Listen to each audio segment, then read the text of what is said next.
ମୁଁ ଶୁଣେଇଥିଲି କିଛି ମୋର ପିଲା ଦିନର କାହାଣୀ ଆଉ ବାକି ଥିଲା। ମୁଁ ଆଜି ସେକେଣ୍ଡ ଅଧ୍ୟାୟରେ ଆପଣ ମାନଙ୍କୁ ଶୁଣଉଛି। ଶୁଣିବେ ତ? ହ୍ୟାଲୋ ଗାଇସ୍, ଆପଣ ମାନେ ଶୁଣିବେ ତ?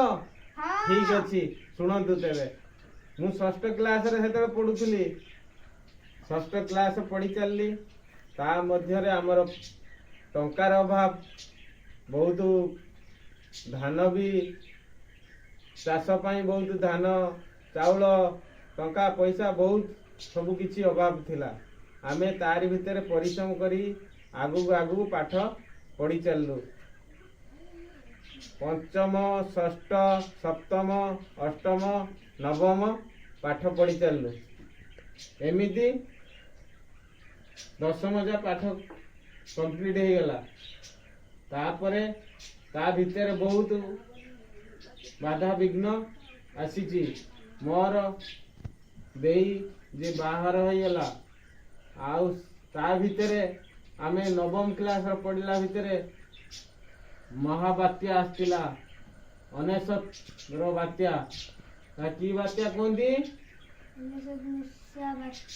ହଁ, ସେଟା କି ବାତ୍ୟା? ଅନେଶତ ବାତ୍ୟା। ସେଟା ହଉଛି ବୁଲବୁଲ। ବୁଲବୁଲ ନୁହେଁ, ମହାବାତ୍ୟା ଆଇଥିଲା। ମାନେ ସବୁ ଗାଁ ସାରା ବହୁତ ପାଣି। ତମକୁ କଣ କହିଥିଲି? ଆମର କଥା ହେଲା ଖାଲି ଶୁଣିବୁ, କିଛି କହିବୁ ନାହିଁ। ଆଉ ଏବେ ତମକୁ ଆଗକୁ ସେ ଅନେଶତରେ ଆମେ ନବମ କ୍ଲାସରେ ପଢୁଥିଲୁ। ଯେତେବେଳେ ପାଣି ବର୍ଷା ହାଲକା ହାଲକା ପଡିଲା, ସେଇଦିନ ସ୍କୁଲ ସାର୍ ମାନେ ଛୁଟି କରିଦେଲେ ଆମକୁ। ଆମେ ତ ସେଇଦିନରୁ ଛୁଟି ହେଇକି ରହିଛୁ। ବର୍ଷା ମାନେ ଲାଗିକି ଲାଗିକି ଲାଗିକି ବାତ୍ୟା, ମାନେ ଏ ଗାଁ ଟା ସାରା ପାଣି, ପୁରା ସାରା ଓଡିଶା ସାରା ଉଲଝୁଲ, ପୁରା ବାତ୍ୟା, ମହାବାତ୍ୟା ପୁରା।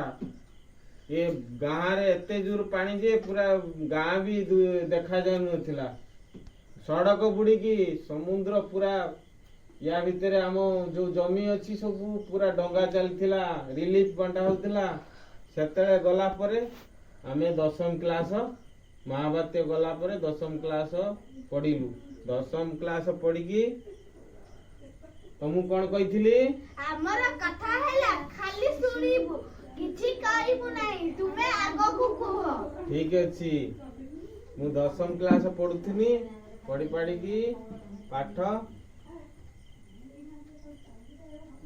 ତମେ କଣ ସେତେବେଳେ ବହୁତ ଅସୁବିଧାରେ ଥିଲ?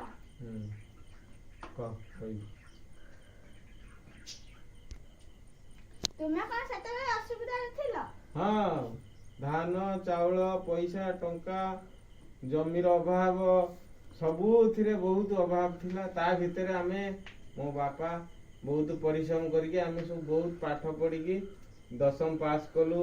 କଲେଜ ପଢିଲୁ। ମୋ ଭାଇ ପଢିଲା, ଆମେ ସାନ ବି ପଢିଲା।